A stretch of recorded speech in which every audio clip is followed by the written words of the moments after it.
Hello, ಎಲ್ರಿಗೂ ನಮಸ್ಕಾರ. Covid ನಂತರ ನಾನು ಏನೂ ಮಾಡ್ತಾ ಇರಲಿಲ್ಲ, ಮನೆಯಲ್ಲಿದ್ದೆ. Wax make over and salon ನಂದೊಂದು ಶಾಪ್ನ ನಾನು ಹೇಗೆ ಸ್ಟಾರ್ಟ್ ಮಾಡಿದೆ ಒಂದು ಎಂಟಿ ಸ್ಪೇಸಲ್ಲಿ ಅಂತ ನಾನು ಫುಲ್ ಒಂದು ವಿಡಿಯೋ ಮಾಡಿ ಹಾಕ್ತಾ ಇದ್ದೀನಿ.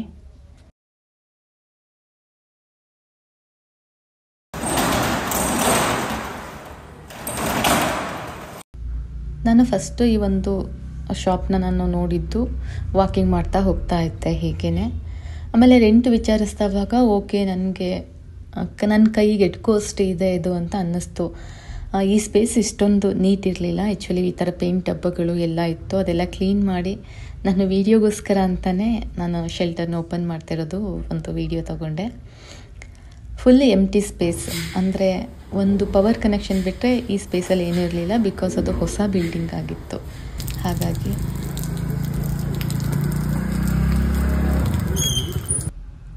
ವಾಟರ್ ಲೀಕ್ ಆಗೋದು, ಆ ರೀತಿ ಕೆಲವೊಂದು ಸಣ್ಣ ಪುಟ್ಟ ಸಮಸ್ಯೆಗಳಿತ್ತು. ಆದರೆ ಬಿಲ್ಡಿಂಗು ಅನ್ನೋರು ತುಂಬ ಒಳ್ಳೆಯವರಾಗಿದ್ದರು, ನಮಗೆಲ್ಲನೂ ಸಹ ಸರಿ ಮಾಡಿಕೊಟ್ರು. ನಾನು ವುಡ್ ವರ್ಕ್ ಮಾಡಿಸ್ಕೊಂಡಿದ್ದು ಹೇಗೆ ಅಂತ ಅಂದರೆ, ನಾನು ಇಲ್ಲಿಂದ ಬೇರೆ ಕಡೆ ಹೋದರೂ ಸಹ ನಾನು ಎಲ್ಲನೂ ಎತ್ಕೊಂಡು ಹೋಗೋ ಹಾಗಿರಬೇಕು, ಅದು ನನ್ನ ಒಂದು ಪ್ಲ್ಯಾನ್ ಆಗಿತ್ತು. ಹಾಗಾಗಿ ನಾನೇನು ಮಾಡಿದೆ, ಯಾವುದನ್ನು ವಾಲ್ಗೆ ಫಿಕ್ಸ್ ಮಾಡಿಸ್ಲಿಲ್ಲ. ಮಿರರ್ ಒಂದು ಬಿಟ್ಟು ಮಿಕ್ಕಿದೆಲ್ಲನೂ ಸಹ ನಾನು ಸಪ್ರೇಟು ರೆಡಿ ಮಾಡಿಸ್ಕೊಂಡೆ. ಸ್ವಲ್ಪ ಖರ್ಚು ಜಾಸ್ತಿ ಆಯಿತು, ಅಂದರೆ ವುಡ್ ಆಗಲಿ ಎಲ್ಲನೂ ನಾವೇ ಪ್ಲೇವುಡ್ ಎಲ್ಲ ಚೆನ್ನಾಗಿರೋ ಕ್ವಾಲಿಟಿ ತರೋಣ ಅಂತ ತಂದಿದ್ವಿ. ನನ್ನ ಬ್ರದರ್ಸ್ ನನಗೆ ಕೆಲವೊಂದು ವೈರಿಂಗ್ ಎಲೆಕ್ಟ್ರಿಕ್ ವರ್ಕ್ಗಳನ್ನ ಮಾಡಿಕೊಟ್ರು. ಜೊತೆಗೆ ನನ್ನ ಹಸ್ಬೆಂಡ್ ನಿಂತ್ಕೊಂಡು ಫಸ್ಟಿಂದ ಕೊನೆಯವರೆಗೂ ಎಲ್ಲ ಕೆಲಸನೂ ಮಾಡಿಸಿ ಪೂಜೆ ಎಲ್ಲ ಮಾಡಿ ನನ್ನನ್ನು ಒಳಗಡೆಗೆ ಕೆಲಸ ಮಾಡಲಿಕ್ಕೆ ಬಿಟ್ಟು ಅವ್ರ ಕೆಲಸಕ್ಕೆ ಅಂತ ಹೋದರು. ಅಲ್ಲಿವರೆಗೂ ಸಹ ಮಿನಿಮಮ್ ಅಂದರೂ 1.5 ಮಂತ್ ನಮಗೆ ಇಂಟೀರಿಯರ್ ವರ್ಕ್ ಅದೆಲ್ಲ ಹಿಡಿತು. ಅಷ್ಟು ಟೈಮು ಅವ್ರು ಇಲ್ಲೇ ಸ್ಪೆಂಡ್ ಮಾಡಿದರು. ಅದೊಂದು ಖುಷಿ ಇದೆ. ನಾನು ಈ ಮುಖಾಂತರ ನಿಮಗೆ ಥ್ಯಾಂಕ್ ಯು ಹೇಳ್ತೀನಿ. Thank you so much.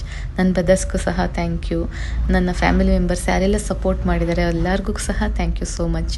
ಮತ್ತು ಇನ್ನೊಂದು ಏನಂತ ಅಂದರೆ, ನಾನಿದು ಶುರು ಮಾಡುವಾಗ ನನ್ನ ಹತ್ರ ಏನೂ ಇರಲಿಲ್ಲ. ಅಂದರೆ ಅಮೌಂಟು ಪ್ರತಿಯೊಂದು ಸಹ ನಾನು ಬೇರೆಯವ್ರ ಹತ್ರ ತೊಗೊಂಡಿರೋದು, ಸ್ನೇಹಿತರು, ರಿಲೇಟಿವ್ಸ್, ದೆನ್ ಜ್ಯುವೆಲರಿ ಸ್ವಲ್ಪ ಪ್ಲೆಡ್ಜ್ ಮಾಡಿದೆ.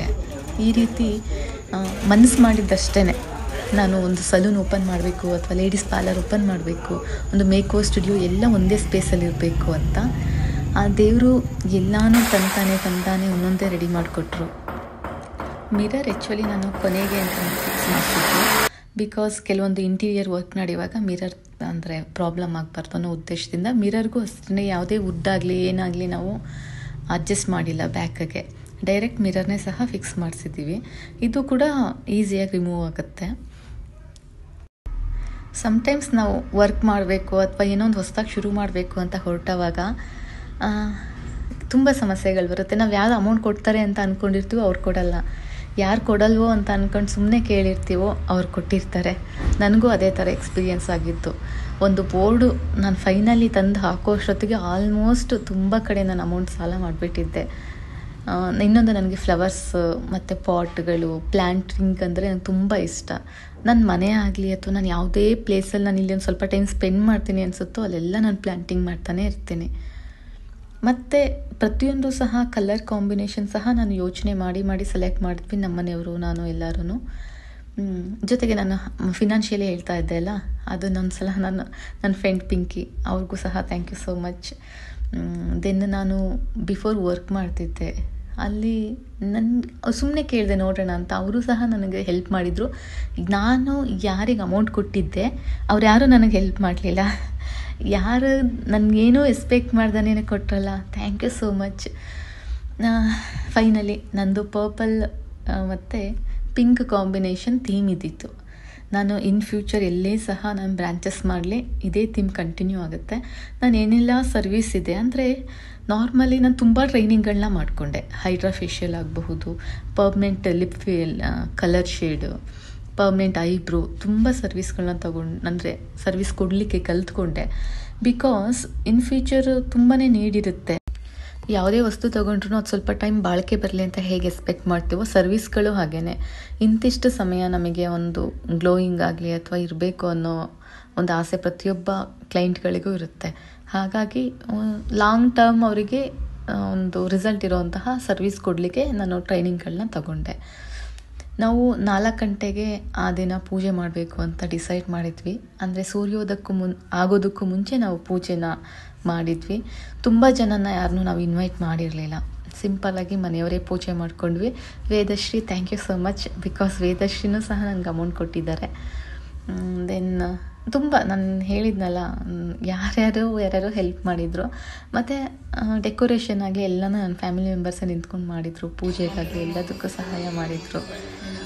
ಆಫ್ಟರ್ ದಟ್ ಒಂದು ಸ್ವಲ್ಪ ಟೈಮು ಹೊಸ ಜಾಗ, ನಾನೇನು ಬಿಫೋರ್ ನಮ್ದು ಇನ್ನೊಂದು ಕ್ಲೋಸ್ ಮಾಡಿದ್ವಿ 2020 ಅಂದರೆ ಕೋವಿಡ್ ಟೈಮಲ್ಲಿ. ಆ ಟೈಮಲ್ಲಿ ಏನು ಕ್ಲೈಂಟ್ಗಳಿದ್ರು ಅವರು ಸಹ ಕೆಲವೊಬ್ರು ಇಲ್ಲಿ ಕಂಟಿನ್ಯೂ ಆದರು. ಆದರೆ ಚಾಲೆಂಜಿಂಗ್ ಅಂದರೆ ಇಲ್ಲಿರೋರಿಗೆ ನಾವು ಸರ್ವಿಸ್ ಕೊಟ್ಟು ಅವ್ರನ್ನ ಒಂದು ಪರ್ಮನೆಂಟಾಗಿ ಬರೋ ಹಾಗೆ ಮಾಡಬೇಕಿತ್ತಲ್ಲ, ಅದು ಚಾಲೆಂಜಿಂಗ್ ಆಗಿತ್ತು. ಇದುವರೆಗೂ ಸಹ ಓಪನ್ ಆಗಿದ್ದಾಗಿನಿಂದ ಇಲ್ಲಿವರೆಗೂ ಸಹ ತುಂಬಾ ಬೆಸ್ಟ್ ಪ್ರೈಸ್ಗಳಲ್ಲಿ ಕೊಡ್ತಾಯಿದ್ದೀನಿ. ಗುಡ್ ಸರ್ವಿಸ್ನ ಯಾವತ್ತೂ ಸಹ ಕ್ವಾಲಿಟಿನಲ್ಲಿ ಕಾಂಪ್ರಮೈಸ್ ಆಗಲೇಬಾರ್ದು ಅಂತ ಡಿಸೈಡ್ ಮಾಡಿದ್ದೀನಿ.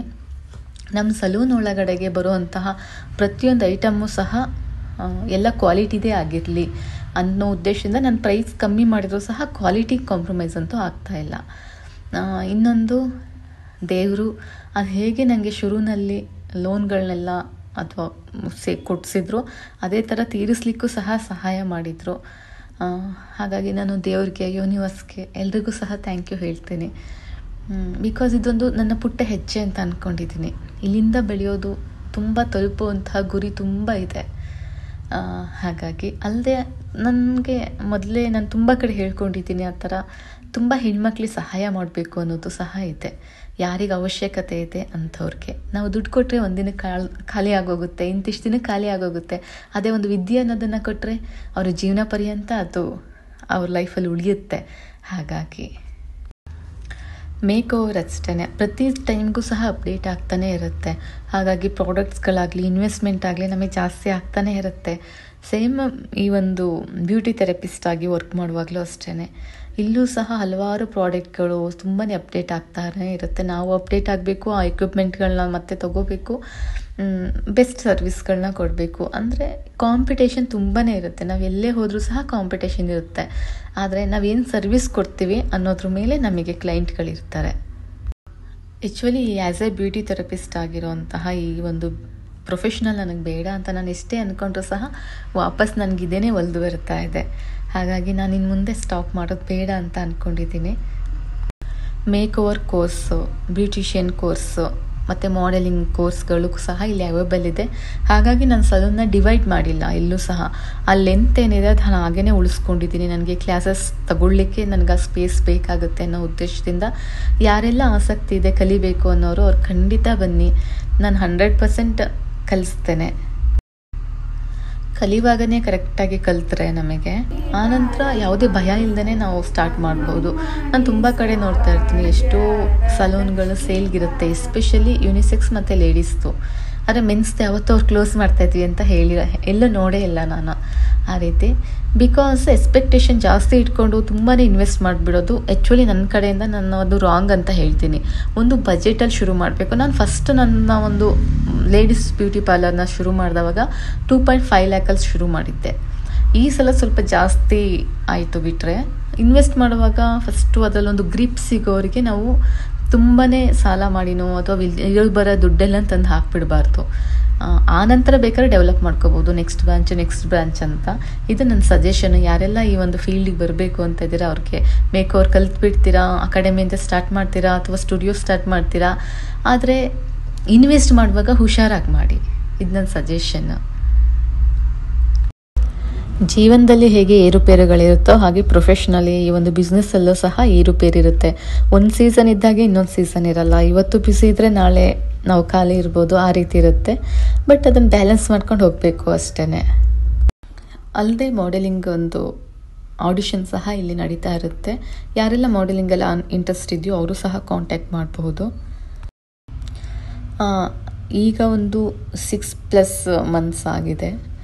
ಈ ಇಷ್ಟು ತಿಂಗಳುಗಳಲ್ಲಿ ನಾನು ಕೆಲವೊಂದು ಯಾರ ಹತ್ರ ಈ ಕೈ ಸಾಲ ಅಂತ ತಗೊಂಡಿದ್ದೆ, ಆ ಅಮೌಂಟ್ಗಳನ್ನ ಸಂಪೂರ್ಣ ತೀರಿಸ್ಕೊಂಡಿದ್ದೀನಿ.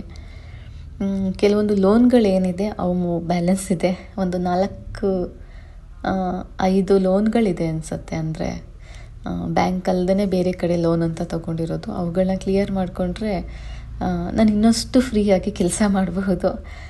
ಅದಕ್ಕೆ ತಂದೆ ಅದೊಂದು ಸ್ವಲ್ಪ ಟೈಮ್ ಹಿಡಿಯುತ್ತೆ. ಅಲ್ಲಿವರೆಗೂ ನಾನು ಬೇರೆ ಯಾವುದೋ ಹೊಸ ಕಮಿಟ್ಮೆಂಟ್ಗಳಂತ ಮಾಡ್ಕೊಳಕ್ಕಾಗಲ್ಲ. ಬಟ್ ಈ ಬಿಸ್ನೆಸ್ ನನಗೆ ಯಾವತ್ತೂ ಸಹ ಲಾಸ್ ಅನ್ನೋದನ್ನ ಮಾಡಿಲ್ಲ. ಅದೊಂದು ನಾನು ಖುಷಿಯಾಗಿ ಹೇಳ್ಕೊಳ್ಲಿಕ್ಕೆ ಇಷ್ಟಪಡ್ತೀನಿ. ನಾನು ಮೊದಲೇ ಹೇಳಿರೋ ಹಾಗೆ ತುಂಬ ಒಂದು ಲಾಂಗ್ ಟರ್ಮ್ ಇರೋವಂತಹ ಸರ್ವಿಸ್ಗಳನ್ನ ನಾನು ಕೊಡಬೇಕು ಅಂತ ಟ್ರೈನಿಂಗ್ಗಳನ್ನ ತೊಗೊಂಡಿದ್ರಲ್ಲಿ ಹೈಡ್ರಾ ಫೇಶಿಯಲ್ ಸಹ ಒಂದು. ಹೈಡ್ರಾ ಫೇಶಿಯಲ್ ಅಂದರೆ ಜನ ಏನು ಅಂದ್ಕೊಂಡಿದ್ದಾರೆ, ಅದು ಮಾಡಿಸ್ಕೊಂಡ ತಕ್ಷಣ ನಾನು ತುಂಬ ಗ್ಲೋ ಆಗಿಬಿಡ್ತೀನಿ, ನನ್ನ ಕಲರ್ ಫುಲ್ ಚೇಂಜ್ ಆಗಿಬಿಡುತ್ತೆ ಅಂತ. ಖಂಡಿತ ಆ ಥರ ಅಲ್ಲ. ಹೈಡ್ರಾ ಫೇಶಿಯಲ್ ಯಾರು ಕಂಟಿನ್ಯೂಸ್ ತೊಗೊಂಡಿದ್ದಾರೆ ಅವ್ರಿಗೆ ಗೊತ್ತಾಗುತ್ತೆ. ಯಾವುದು ತುಂಬ ಬೇಗ ಈಸಿಯಾಗಿ ಬರುತ್ತೋ ಅದಷ್ಟೇ ಬೇಗ ಹೋಗುತ್ತೆ. ಅದು ಎಲ್ಲ ವಿಚಾರದಲ್ಲೂ ಸಹ ಸತ್ಯ. ಹಾಗೆಯೇ ಬ್ಯೂಟಿ ಮತ್ತು ಗ್ಲೋಯಿಂಗಲ್ಲೂ ಅಷ್ಟೇ. ಹೈಡ್ರಾ ಫೇಶಿಯಲ್ ಇರೋದು ನಿಮ್ಮ ಸ್ಕಿನ್ನ ಟೈಟ್ ಮಾಡೋದಕ್ಕೆ, ವಯಸ್ಸಾಗಿರೋ ಸ್ಕಿನ್ನ ಯಂಗಾಗಿ ಮಾಡೋದಕ್ಕೆ, ಪಿಂಪಲ್ ಮಾರ್ಕ್ಗಳನ್ನ ಕಮ್ಮಿ ಮಾಡೋಗುತ್ತೆ, ಮತ್ತು ಓಪನ್ ಫೋರ್ಸ್ಗಳು ನಿಮಗೆ ಕಡಿಮೆ ಆಗ್ತಾ ಬರುತ್ತೆ. ಒಂದೇ ದಿನಕ್ಕೆ ಯಾವುದೂ ಸಹ ರಿಸಲ್ಟ್ ಸಿಗಲ್ಲ. ಅದು ಸಿಗೋದು ಈಗ ಎಕ್ಸಾಂಪಲ್ ಬ್ಲೀಚ್ ಮಾಡ್ತೀವಿ, ಡಿಟನ್ ಮಾಡ್ತೀವಿ, ಫೇಶಿಯಲ್ ಮಾಡ್ತೀವಿ, ಅವೆಲ್ಲ ನಮಗೆ ಬೇಗ ರಿಸಲ್ಟ್ ಸಿಗುತ್ತೆ. ಹಾಗೆಯೇ ಒಂದು 20 days 25 days ಅಷ್ಟೇ ರಿಸಲ್ಟು. ಆನಂತರ ಅದು ಇರಲ್ಲ. ಆದರೆ ಹೈಡ್ರಾ ಫೇಶಿಯಲ್ ಹೇಗೆ ಅಂತಂದರೆ ಅದು ಒಳಗಡೆಯಿಂದ ರಿಪೇರ್ ಮಾಡ್ತಾ ಬರುತ್ತೆ ನಮ್ಮ ಸ್ಕಿನ್ ಸೆಲ್ಸ್ಗಳನ್ನ. ನಮ್ಮ ಸ್ಕಿನ್ನ ನ್ಯಾಚುರಲ್ ಆಗಿ ಬಿಫೋರ್ ಅಂದರೆ ಒಂದು 16, 18, 20 ಇಯರ್ಸಲ್ಲಿ ನಾವು ಹೇಗಿದ್ವಿ ಹಾಗೆ ಮಾಡುತ್ತೆ. ಹೆಲ್ದಿ ಸ್ಕಿನ್ನ ಮಾಡುತ್ತೆ. ಮೇಕ್ ಓವರ್ ಅದು ಸಹ ನಂಗೆ ತುಂಬ ಚೆನ್ನಾಗಿ ಆಗಿಬಂತು. ನಾನು ಕಲ್ತು ತುಂಬ ವರ್ಷಗಳ ಹಿಂದೆ.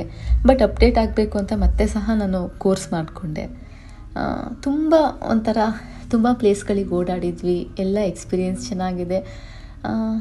ಫಿನಾನ್ಷಿಯಲಿ ಮಾತ್ರ ಅಲ್ಲ, ಕೆಲವೊಂದು ಸಪೋರ್ಟ್ ಮಾಡಿದವ್ರನ್ನ ನೆನಪಿಸ್ಕೋಬೇಕು. ಇದರಲ್ಲಿ ಚಾಂದಿನಿಯವರು ಸಹ ಒಬ್ಬರು, ಅವರು ನನ್ನ ಫ್ರೆಂಡ್ ಸಹ. ಅವರು ನಂಗೆ ತುಂಬ ಸರ್ವಿಸ್ಗಳನ್ನ ಕೊಟ್ಟಿದ್ದಾರೆ. ಅದಕ್ಕೆ ಪ್ರತಿಯೊಬ್ಬರಿಗೂ ನಾನು ಥ್ಯಾಂಕ್ ಯು ಹೇಳ್ತೀನಿ. ಇವತ್ತಿಗೂ ಸಹ ಹೊಸಬ್ರಾಗಲಿ ಹಳಬ್ರಾಗಲಿ ಯಾರೆಲ್ಲ ನನ್ನ ಹತ್ರ ಸರ್ವಿಸ್ ತಗೊತಾ ಇದ್ದೀರಾ, ನೀವು ನನಗೆ ಹೆಲ್ಪ್ ಮಾಡ್ತಿದ್ದೀರಿ ಅಂತಲೂ ಒಂದು ರೀತಿ ಅರ್ಥ ಆಗುತ್ತೆ. ಅಲ್ಲದೆ ವುಮನ್ಸ್ ಎಂಪವರ್ಮೆಂಟ್ ಅನ್ನೋದು ಸುಮ್ಮನೆ ಆಗಲ್ಲ. ಅಂದರೆ ನಾನು ಒಬ್ಬಳ ಬಿಸ್ನೆಸ್ ವುಮನ್ ಆಗಲಿ ಅಥವಾ ಸಮಥಿಂಗ್ ನಾನೊಂದು ಉದ್ಯಮನ ಶುರು ಮಾಡಿದ ತಕ್ಷಣ ಸಕ್ಸಸ್ ಅನ್ನೋದು ಒಂದೇ ಸಲ ಸಿಗಲ್ಲ. ಎಲ್ಲರದ್ದು ಸಹ ಸಪೋರ್ಟ್ ಬೇಕು. ನನ್ನ ಕ್ಲೈಂಟ್ಗಳನ್ನ ತುಂಬಾ ಒಂಥರ ಗೌರವಯುತವಾಗಿ ನೋಡ್ತೀನಿ. ಹಾಗೆ ನಾನು ಸಹ ಎಕ್ಸ್ಪೆಕ್ಟ್ ಮಾಡ್ತೀನಿ. ನಾನು ತುಂಬ ಅಂದರೆ ಕೈಂಡಾಗಿ ನಡ್ಕೊತೀನಿ ಎಲ್ಲರೊಟ್ಟಿಗೂ ಸಹ. ಅಲ್ಲದೆ ಇದು ಈ ಪ್ರೊಫೆಷನಲ್ ತುಂಬ ಇಂಪಾರ್ಟೆಂಟ್. ಕೈಂಡ್ನೆಸ್ ಆಗಲಿ ಅಥವಾ ತಾಳ್ಮೆ ತುಂಬ ತುಂಬ ತುಂಬ ಇಂಪಾರ್ಟೆಂಟು. ತಾಳ್ಮೆಯಿಂದನೇ ನಾವು ಕೆಲಸ ಮಾಡಬೇಕು. ಏಕೆ ಅಂತಂದರೆ ಪ್ರತಿಯೊಬ್ಬ ಕ್ಲೈಂಟ್ ಎಕ್ಸ್ಪೆಕ್ಟೇಷನ್ ಡಿಫ್ರೆಂಟ್ ಇರುತ್ತೆ, ಸ್ಕಿನ್ ಟೈಪ್ ಡಿಫ್ರೆಂಟ್ ಇರುತ್ತೆ, ಹೇರ್ ಡಿಫ್ರೆಂಟ್ ಇರುತ್ತೆ. ಮ್ಯಾಕ್ಸಿಮಮ್ ಹೇರ್ ಸ್ಟ್ರೈಟ್ನಿಂಗ್ ಮಾಡ್ಕೊಂಡು ಹೋದವ್ರಿಗೆ ನಂಗೆ ಹೇರ್ ಫಾಲ್ ಆಗುತ್ತೆ ಅಂತ ಮುಂಚೆನೇ ಡಿಸೈಡ್ ಮಾಡ್ಕೊಬಿಟ್ಟಿರ್ತಾರೆ. ಅವ್ರ ಮೈಂಡಲ್ಲಿ ಫಿಕ್ಸ್ ಮಾಡ್ಕೊಂಡಿರ್ತಾರೆ. ಅವ್ರಿಗೆಲ್ಲ ಕನ್ವಿನ್ಸ್ ಮಾಡೋದಾಗಲಿ ಅಥವಾ ಅವ್ರಿಗೆ ಯಾಕೆ ಅಂತ ಎಕ್ಸ್ಪ್ಲೈನ್ ಮಾಡೋದು, ಯಾವ ರೀತಿ ಆದರೆ ಯಾವುದಕ್ಕೆ ಹೇರ್ ಫಾಲ್ ಅಂತ ತಿಳಿಸೋದು, ಮತ್ತು ನನಗೆ ಫೇಶಿಯಲ್ ಮಾಡಿದರೆ ಏನಾದ್ರು ಮಾಡಿದ್ರೆ ಪಿಂಪಲ್ ಆಗುತ್ತೆ ಅನ್ನೋದು ಕೆಲವೊಬ್ಬರು ಮೊದಲೇ ಅವ್ರು ಅಂದ್ಕೊಂಡ್ಬಿಟ್ಟಿರ್ತಾರೆ. ಆ ಥರದ್ದೆಲ್ಲ ರೆಡಿ ಮಾಡೋದು ತುಂಬ ಟೈಮ್ಗಳು ಹಿಡಿಯುತ್ತೆ. ಅಲ್ಲೇ ನಾನು ತುಂಬ ಮಾರ್ಕೆಟಿಂಗ್ ಮಾಡೋದು ಹೇಗೆ ಅಂದರೆ ಒಂದು ಕಂಟೆಂಟ್ ಬಗ್ಗೆ ನಾನೇ ಮಾತಾಡ್ತೀನಿ. ಹೀಗೆ ಹೈಡ್ರಾ ಫೇಶಿಯಲ್ ಇದೆ, ಈಗ ಬ್ಯೂಟಿಷಿಯನ್ ಕೋರ್ಸ್ಗಳಿದೆ, ಮೇಕ್ ಓವರ್ ಕೋರ್ಸ್ ನಡೀತಾ ಇದೆ, ಈ ದಿನ ಈ ಆಫರ್ ಇದೆ. ನಂಗೆ ಸುಮ್ಮನೆ ಕೂರಕ್ಕೆ ಖಂಡಿತ ಇಷ್ಟ ಇಲ್ಲ. ಪ್ರತಿದಿನವೂ ನಾನು ಏನಾದರೂ ಒಂದು ಆಫರ್ ಕೊಡ್ತಾನೆ ಇರ್ತೀನಿ, ನಾನು ವರ್ಕ್ ಮಾಡ್ತಾನೆ ಇರ್ತೀನಿ. ಬಿಕಾಸ್ ನಾನು ತುಂಬ ಬ್ಯುಸಿ ಏರಿಯಾದಲ್ಲಿ ನಾನು ಸಲೂನ್ ಮಾಡಿಲ್ಲ. ನಾನು ಮಾಡಿರೋದು ಒಂದು ಲೇಔಟ್ ಒಳಗಡೆ. ಅಂದರೆ ಇಲ್ಲಿ ನಾನು ಕ್ಲೈಂಟ್ಸ್ನ ಅಟ್ರ್ಯಾಕ್ಟ್ ಮಾಡಬೇಕಾಗುತ್ತೆ. ಸೊ ಹಾಗಾಗಿ ನಾನು ಯಾವ ವಿಚಾರಗಳಲ್ಲಿ ನಾನು ಅವ್ರನ್ನ ತಲುಪಲಿಕ್ಕಾಗುತ್ತೆ ಆ ರೀತಿ ನಾನು ತಲುಪಲಿಕ್ಕೆ ಟ್ರೈ ಮಾಡ್ತಾಯಿದ್ದೀನಿ. ತುಂಬ ದಿನದಿಂದ ಈ ಒಂದು ವಿಡಿಯೋ ಮಾಡಬೇಕು ಅಥವಾ 2024 ಒಂದು ರೀಕ್ಯಾಪ್ ವಿಡಿಯೋ ಮಾಡೋವಾಗ ಹಾಕೋಣ ಅಂತ ತುಂಬ ಅಂದ್ಕೊತಾ ಇದ್ದೆ. ಆದರೆ ಆಗಿರಲಿಲ್ಲ. ಇವತ್ತು ವಿಡಿಯೋ ಎಲ್ಲ ಸ್ವಲ್ಪ ಕೂತ್ಕೊಂಡು ಎಡಿಟ್ ಮಾಡಿ ಅದಕ್ಕೆ ವಾಯ್ಸ್ನ ಕೊಟ್ಟು ಅಪ್ಲೋಡ್ ಮಾಡ್ತಾಯಿದ್ದೀನಿ. ಇದರಲ್ಲಿ ಏನೋ ಒಂದು ಖುಷಿ ಸಿಗುತ್ತೆ. ನಾನು ಇನ್ನೊಂದು ವಿಷಯ ಹೇಳಲಿಕ್ಕೆ ಇಷ್ಟಪಡ್ತೀನಿ. ವ್ಯೂಗೋಸ್ಕರ ಅಥವಾ ಸಮಥಿಂಗ್ ಆ ರೀತಿ ಅಂತಲ್ಲ. ನನಗೇನು ಅನಿಸುತ್ತೆ ಅದೆಲ್ಲ ನಾನು ಯೂಟ್ಯೂಬಲ್ಲಿ ಅಪ್ಲೋಡ್ ಮಾಡ್ತೀನಿ. ಮತ್ತು ಕೆಲವೊಂದು ನನ್ನ ಹತ್ರ ಮೊಬೈಲಲ್ಲಿ ಡಿಲೀಟ್ ಮಾಡಿಬಿಡ್ತೀನಿ ಅನ್ನೋ ಒಂದು ಕಂಟೆಂಟ್ ಇರುತ್ತಲ್ಲ, ಅವುಗಳನ್ನೂ ಸಹ ನಾನು ಡೈರೆಕ್ಟ್ ಯೂಟ್ಯೂಬಲ್ಲಿ ಹಾಕ್ಬಿಡ್ತೀನಿ. ಬಿಕಾಸ್ ಅಲ್ಲೊಂದು ಕಡೆ ಇರುತ್ತೆ ಅದೊಂದು ಡಾಟಾ. ಆ ರೀತಿ ನನ್ನ ಒಂದು ಉದ್ದೇಶ. ಇಷ್ಟೆಲ್ಲ ವಿಡಿಯೋ ಕೊನೆವರೆಗೂ ಯಾರು ನೋಡ್ತಾರೆ ಏನೋ ಗೊತ್ತಿಲ್ಲ. ಬಟ್ ಆದರೂ ನಾನು ಹಾಕ್ತಾನೆ ಇರ್ತೀನಿ. Ved's make over and salon ಹೆಸರನ್ನ ತುಂಬ ಯೋಚನೆ ಮಾಡಿ ಇಟ್ಟಿದ್ದು. Before Vedashree hi tech beauty care ಅಂತ ಇಟ್ಟಿದ್ದೆ. ಯಾಕೋ ಈ ಸಲ ಬೇರೆ ಏನಾದರೂ ಇಡುವ ಅಂತ ಹೇಳಿ ಇಟ್ಟಿದ್ದಾಯಿತು. ಹೊರಗಡೆ ಪೋಸ್ಟರ್ಗೆ ಫೋಟೋಸ್ನ ಸೆಲೆಕ್ಟ್ ಮಾಡುವಾಗಲೂ ಅಷ್ಟೇ ಏನಾದರೂ ಡಿಫ್ರೆಂಟ್ ಆಗಿರೋ ಸೆಲೆಕ್ಟ್ ಮಾಡುವ ಅಂತ ಅಂದ್ಕೊತಿದ್ದೆ. ಕಿಮ್ ಕರ್ದೇಶಿಯನ್ ಫ್ಯಾಮಿಲಿ ಫೋಟೋಸ್ ಕೆಲವೊಂದನ್ನು ಸೆಲೆಕ್ಟ್ ಮಾಡಿಕೊಂಡೆ. ಅದರಲ್ಲಿ ಕೆಲವೊಬ್ಬರು ನನಗೆ ಇಷ್ಟ, ಅವರು ಅಮೇರಿಕನ್ ಮಾಡೆಲ್ಸ್ ಆ್ಯಕ್ಚುಲಿ. ಇವತ್ತು ಇದನ್ನು ಸ್ವಲ್ಪ ನನಗೆ ಕೋಲ್ಡ್ ಆಗಿದೆ, ಹಾಗಾಗಿ ವಾಯ್ಸ್ ಒಂದು ಸ್ವಲ್ಪ ಅಷ್ಟು ಕ್ಲಿಯರ್ ಇಲ್ಲ.